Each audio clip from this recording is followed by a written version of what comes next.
ça va avoir moult aspects pratiques, mais je vais vous en donner quelques-uns, plus particuliers.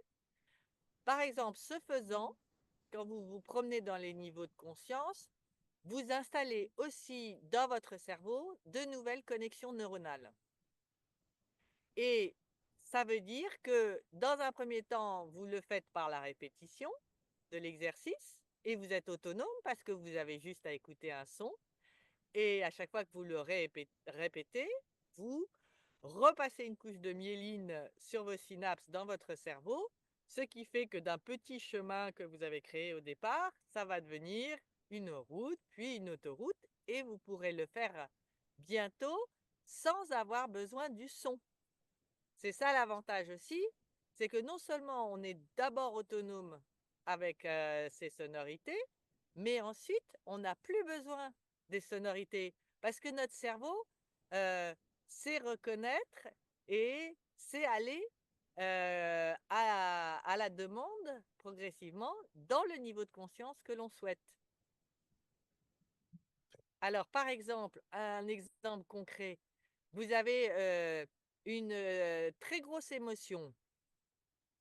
En général, il n'est pas bénéfique pour les relations entre êtres humains de commencer à relâcher une grosse émotion sur l'être humain qui est en face de vous, que ce soit de la colère ou de la tristesse. Eh bien, vous pouvez un temps passer sur un niveau de conscience au-dessus du corps émotionnel par une respiration, un ancrage que vous avez fait dans les exercices.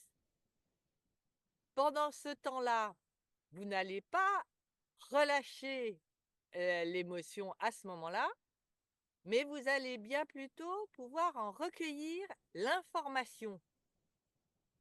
Qu'est-ce qui, en moi, déclenche cette grande colère? Qu'est-ce qu'a fait l'autre? Qu'est-ce qu'il a dit?